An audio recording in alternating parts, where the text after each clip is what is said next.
I think if he's going to do something, like, you can't kick it all that far down the road because we're a month away from the start of free agency, and the Chiefs are going to want to know what they're doing with his cap charge and what they're doing with his position. They need a new starting tight end if he's not going to be back. Yeah, no, that's where I agreed. I would think it's going to be within the next month that he'd have to make this decision for all parties, definitely. And you get to that point how you said it, like, yeah, I'm full. Like, I've had my appetites, been appeased by my great career and all of that, right? The wear and tear you're talking about. And then also, like, when you couple that, or, hey, the loss, the emotions, I'm getting a little older, all of that, but there's also the story of he's not as good as he used to be, right? Travis Kelce, first ballot Hall of Famer, up with Deion Sanders, special room, special jacket, like we've talked about. He is that damn good. But is the day of Travis Kelce being a top 5 tight end in football a thing anymore? No, that's not, right? So is he going to like playing another year? And I'm sure he had games this year where he was like, I don't love the product that I put on the field. And that's another thing he's going to have to struggle with here, because it's not going to get better next year. We know that. And that's another part of this puzzle here to where he's at. Does he feel like he can play at a high level and still be the Travis Kelce that we know and remember, right? And then all of the, are you willing to put in the work and the grind and take the hits and go to the meetings and do everything you got to do? And I think that's another piece of the puzzle that he's certainly got to figure out too, Mike.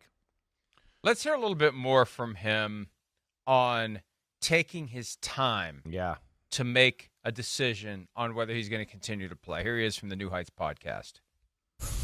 I think I'm going to take some time to figure it out. And I think I owe it to my teammates that if I do come back, that it's going to be something that it's a wholehearted decision. I'm not half-assing it, and I'm fully here for them. And I think I could play.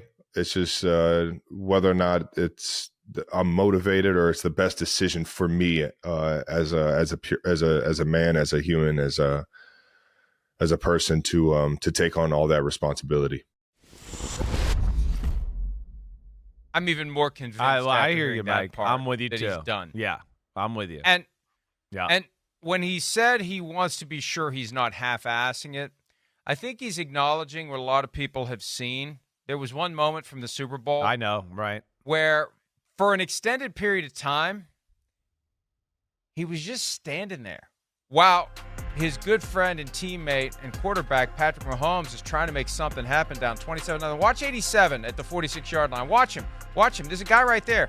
He's taking the guy up. Watch him. Now, maybe he knows the flag is thrown, but it's still a live play. No, and definitely. His guy finally peels off to go tackle Patrick Mahomes, and he just lets him go. He reaches his left hand out. So he does see the flag, right? He sees it. Watch, he reacts to it right here. He like, throws like you say, but still, it's a live play, and they're trying to hit his quarterback, and he's like, "What do I do? What do I do to make any effort to keep 42 from going to get him?" Yeah, that's not the best look, right? And even before the flag comes out, and I just say that because, and I've told this story many times. One of the reasons I never stop is when I was doing what Travis is doing right there, when I played grade school football, doing that got a foot in my ass from the coach. So I stopped doing that. And it's just, look, the guy's a first ballot Hall of Famer. We're trying to understand what he's going to do. I love Travis Kelce. But when you see that, he's done. He's done. And I don't know whether it's I'm getting too old for this shit or I don't want to get myself injured in the last game of my career. We're down 27-0. It's not like we're going to win this game. Yeah. Why do I want to walk out the door with a broken leg or a torn ACL? Right. Like, screw this. It's done. It's over. Let's throw in the white towel, as you would say, or throw, what do you say? Throw in the white flag? Yeah, I don't know. You have a quasi-Simsism that's creating a confusion cluster in my mind. Throw in the towel.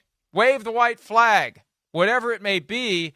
That's the body language of somebody who, for that game, is done, and maybe for his career is done. I'm not making judgment here. Right. All I'm saying is we're trying to understand which way this is going, and we have a piece of objective, tangible evidence from the game that backs up our assessment of his words. And my assessment of his words is he's done. I don't disagree with you there. The way he's talking, the way he's phrasing things, just the look in his eye. If you made me bet today, I'd go, oh, it sounds like he's, about to retire from football. That's what it sounds like. But I don't want to rush to that judgment, too, because just like the game in that play there where he's trying to block and then he's the check down and then Mahomes runs out of a way where he's no more a viable option. But he sees Mahomes cut back. Yeah, he should help out.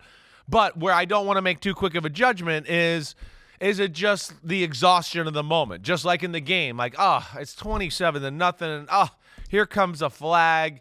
And, right, I'm just going to stand here. And that's not good.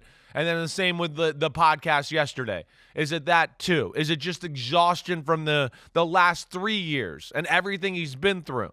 And is it all of it? And again, it's more than just the football too. It's his life's been crazy. When he's not playing football, he's traveling around Europe and following Taylor Swift around. So there's a lot of moving parts in his life. And yes, is it just right now a spot where he's taking a deep breath and just in the moment right after all of this, is he like, wow, I can't imagine climbing up the mountain again and doing that? That's where I don't want to rush to judgment. He might have a different energy about him in a week, 10 days from now. And that's where I think, like, to what we're saying here, he's got to take a few weeks, a month, just about that to make sure where those feelings are and make sure they're not attached to just the emotions of the moment. Hi, it's Mike Florio. Thanks for watching PFT on YouTube. Hit subscribe for the latest news and analysis from Pro Football Talk.